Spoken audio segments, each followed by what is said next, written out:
Sanjay Jha, if I may come to you, and let me just take the point forward that Shreya was making there on Hardik Patel, this coalition of Alpesh Thakur, Jignesh Mevani, Hardik Patel, and there is absolutely no doubt about it that they struck a chord. They resonated with the voters. There were large crowds that came in, but perhaps there was a tendency on the part of the Congress and maybe commentators as well to overstate this sort of coalition of patidars, because there has been dissonance even within that community of 15% voters.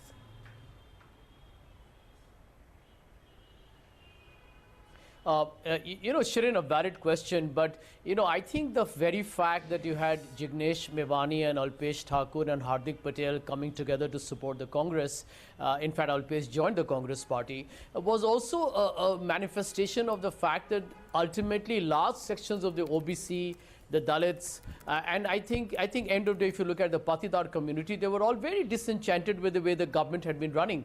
I think we have run a very good campaign, which is why I'm going to maintain a sanguine expectation for the 18th of December.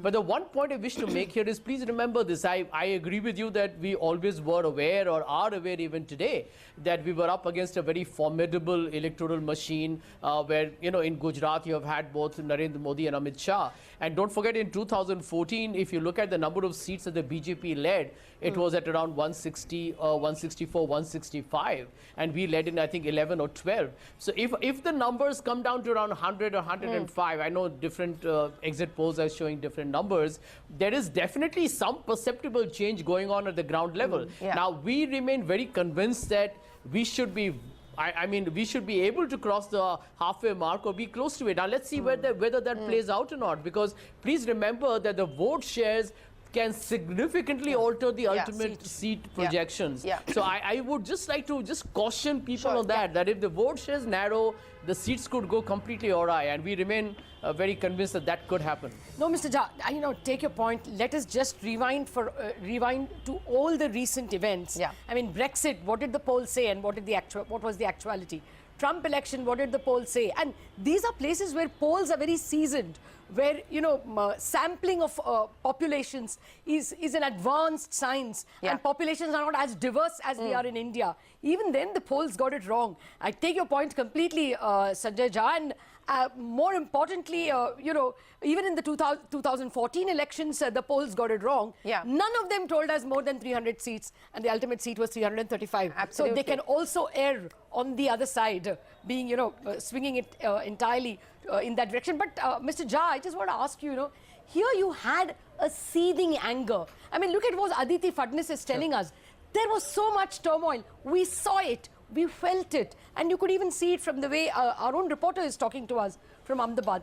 If with such a groundswell of anger, the Congress couldn't cut much ice, doesn't it look very challenging in Karnataka, Madhya Pradesh, Chhattisgarh, all the states that will go to Rajasthan, that will go to polls in 2018? Looking a little bleak for Congress, would you say? Lata, let me be very candid with you. As everybody knows, that India is like having 29, it's like Europe, 29 different countries. Each of them are so different and unique. I mean, the other day, Punjab was a very different verdict. Goa, Manipur, Congress did well. I think we are definitely doing exceedingly well in Gujarat. We'll keep our fingers crossed. But let me tell you this, that in Karnataka, we haven't even addressed Himachal. And I'm not just trying to do a Sanjay commercial Jha, for we my haven't party. even addressed Himachal, which clearly, according to every single poll, suggests a rout which was expected. But, I don't even think the Congress has been paying any attention to the state of Himachal through this campaign at all.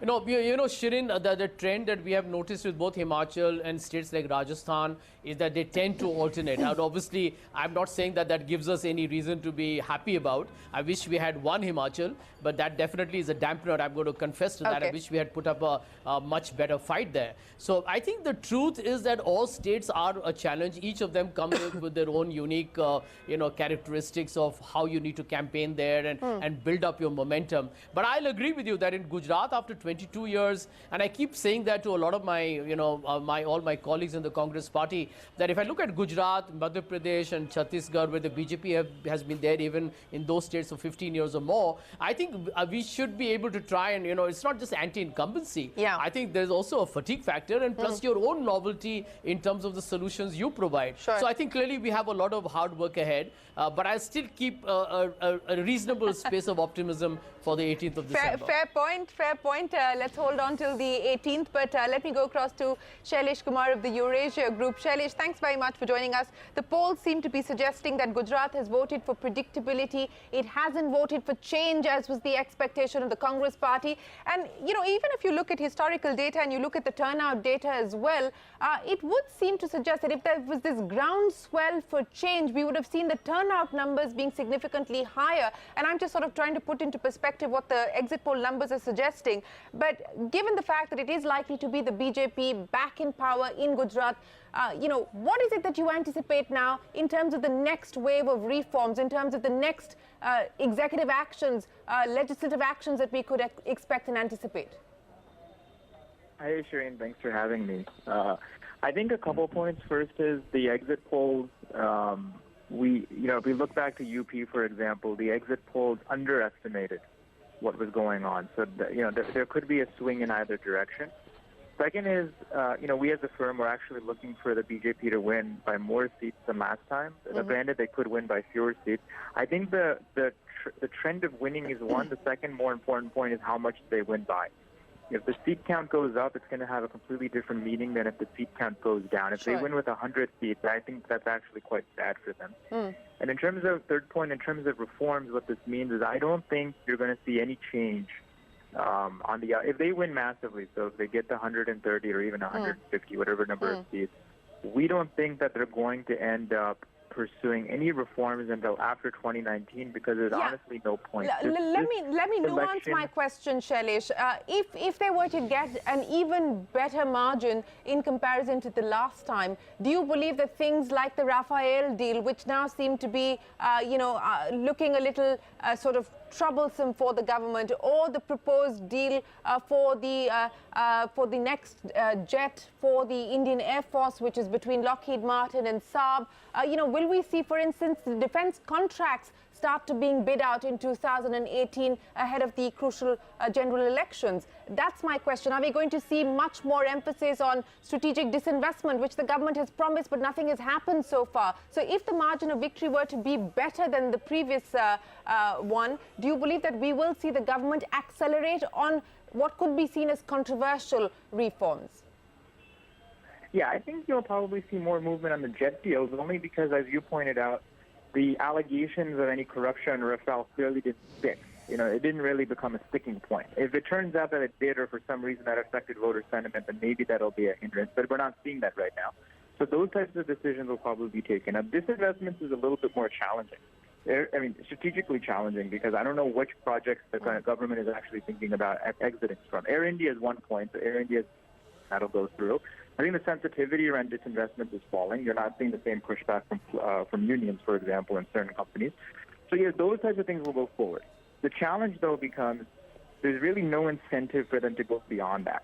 The problems with Gujarat came down to GST. The problems in UP came down to demonetization. They really don't want to invoke a third element going into Karnataka. What's the point of having some more issues to deal with on the campaign trail?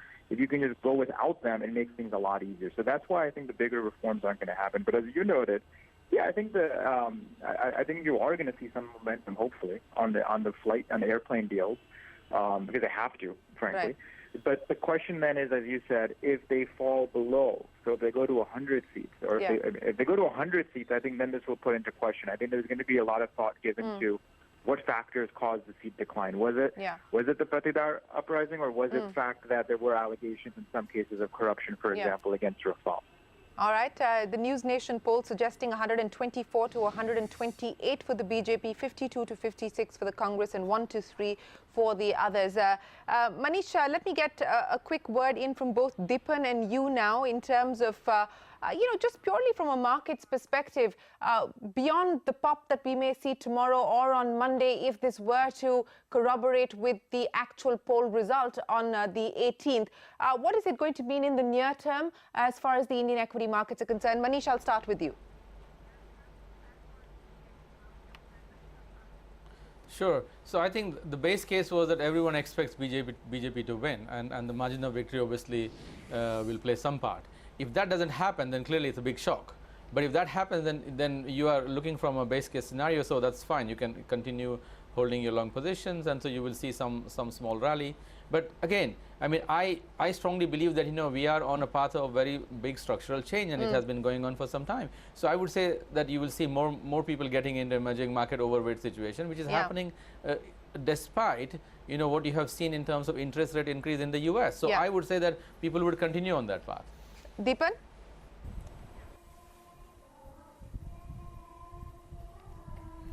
Yeah, I tend to agree with that, and would just like to add that markets love stability, and do keep in mind that we are trading at very high price to earnings multiples, and that means that there's a high degree of visibility as far as earnings are concerned, and stable growth going forward. So good political stability will certainly justify higher PE multiples. So I think markets will take this result, if it comes as the polls are saying, in a very positive light, and maybe the government also will get emboldened to do even more tough reforms. I think there are many issues on GST which need to be completed, and then there's the direct tax code also, which may come perhaps towards end of 2018. So there are many other issues which the government can tackle if they are comfortable about their political mileage which they have gained, or the political support which they have got.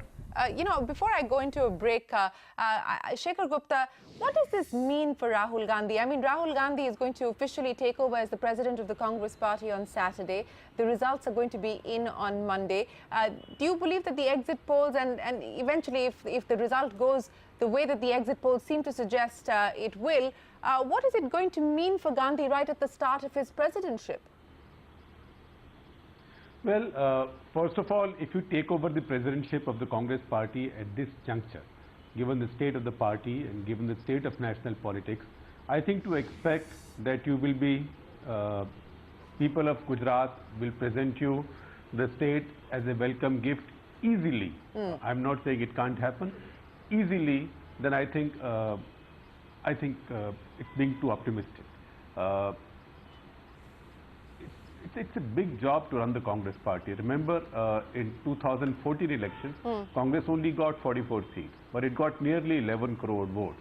BJP got about 17 crore votes. So it's not as if Congress was wiped out in terms of its vote base. Even in a wave election, when the wave was against it, Congress party got nearly 11 crore votes. So there is that asset.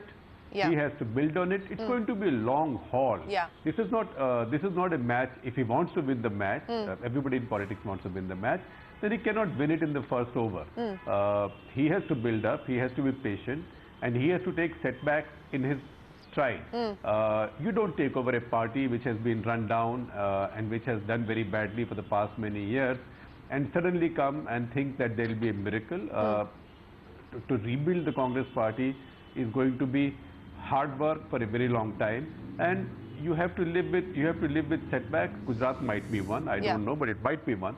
But there can be other ones also. Remember that BJP was built back by Advani and Vajpayee from a strength of 2 in national parliament. So you can rebuild parties once they have a loyal voter base, but it takes time, and it needs finding new ideas. If you ask me what's been worrying me about the Rahul and Congress campaign in Gujarat is the economic aspect, because the whole campaign has been directed against corporates, as if there is no corporate India except crony corporates.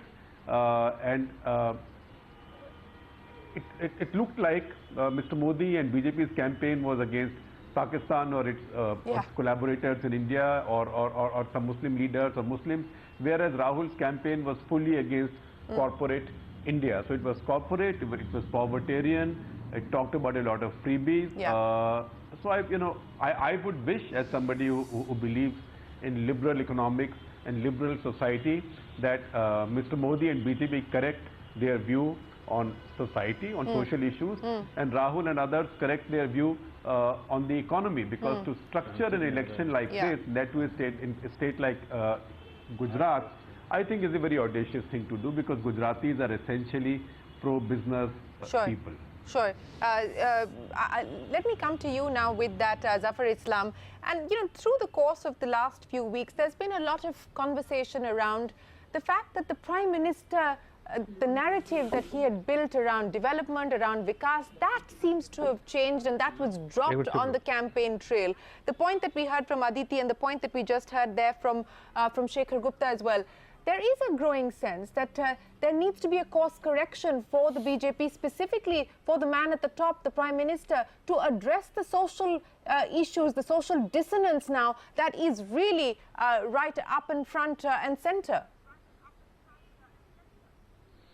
Shereen, see, the philosophy of Bharatiya Janata Party is very, very clear and known to everyone, that we work for the empowerment of poor, we work for the development of the farmers, we work in the interest of the people of this country, and we want to bring transparency, and we definitely fight against corruption. If you see our track record in the last 3.5 years... No one is disputing that. I'm not asking you about transparency or corruption. The point was specifically about the social issues. The point was specifically about these conspiracy theories about Ahmed Patel being positioned as the chief minister, about the... I'm coming to that. So we have demonstrated in terms of deliverables, whatever was expected from a stable government, we have delivered. So people know that even if there's a difficult decision, we are capable of delivering it. Having said that, Congress has done many things which is actually have compromised with the national interest. And it was very, very unfair on the part of Congress that they very quietly met the envoy of Pakistan. No, sir, let's not go down that road. It's unfair that you continue to perpetuate... No, it is unfair that you continue to perpetuate this myth that the former Prime Minister, the former Vice President of this country, the former Army Chief of this country, the former Foreign Minister of this country conspired with Pakistan. I'm sorry, it's unfair to continue to perpetuate that myth. No, I'm not saying they conspired. No, Zafar Islam, my question to you was very simple. My question to you was very simple. Are you going to address the concerns that have been raised by many on the social dissonance that we now see? See, Shereen, away from this issue I was talking about, but let me tell you, the issues which is raised in this election, and particularly the resentment which people have expressed, Bharatiya Janata Party definitely will take cognizance of everything, has taken cognizance of everything, and definitely will work. And as I said earlier, that we work in the interest of the people, we work for the people, and we work in the interest of the state and the country. So definitely all those issues which have come up will definitely get addressed by Bharatiya Janata Party going forward. Having said that, let me just also address one of the two issues which the market people from the market were talking about.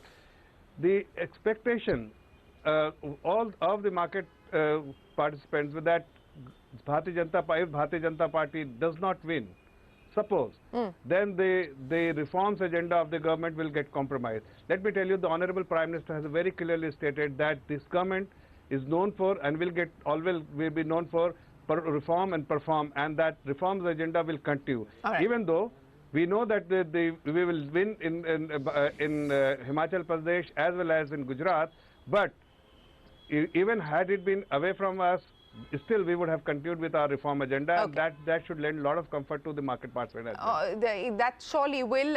Aditi Fadnis, the point that I was trying to make, and I asked Shekhar what this would mean as far as Rahul Gandhi is concerned. Let me ask you of what this would mean for the Prime Minister. You know, there has been questions the Congress has raised on the credibility of the Prime Minister. We saw him relentlessly campaigning through the length and breadth of Gujarat, 8,000 kilometers more than Rahul Gandhi toured the state. We saw the rhetoric, the poll rhetoric, and some would say perhaps that's par for course on an election campaign, but he is the Prime Minister. How do you see the Gujarat campaign and of course the result on Monday impact things as far as Narendra Modi is concerned? This is, to be fair to the man, this is, if Gujarat has voted, it has voted for Narendra Modi, has it not? Well, that's absolutely correct. It has voted for Narendra Modi because the other two chief ministers of Gujarat, Anandiben Patel and Vijay Rupani, are okay. You can take them or leave them. They're not. There's no particular stamp that they have put on it. If the Prime Minister was as brave in facing and taking up challenges at the center as he has been in Gujarat, if he were to fire straight from the hip in the center as Prime Minister, he would do labor reform. He would do other things that are extremely contentious. He would stop all this Pakistan and this and that and shilly-shallying and just roll up his sleeves and get down to some things which really need to be done. Now, I'm not at all sure if he is ready to take those kind of steps. Okay. All the indications that we are getting is he's not. I think some of the points that he mentioned in his FICCI address, his obvious irritation with big business, his general disillusionment, and it's the same points that he made when he addressed chartered accountants. Basically saying, you know, what do you know? Why don't you just get down and do some work? Build India the way I want to see it built. I'm not sure if too many people are going to take that ball and run with it. Okay. All right. So where does that leave government? So I think some reforms need to be done urgently. Is he going to do them in the spirit of the mandate that Gujarat and Himachal Pradesh are handing him? I really don't know. Okay. Well, we'll find out soon enough.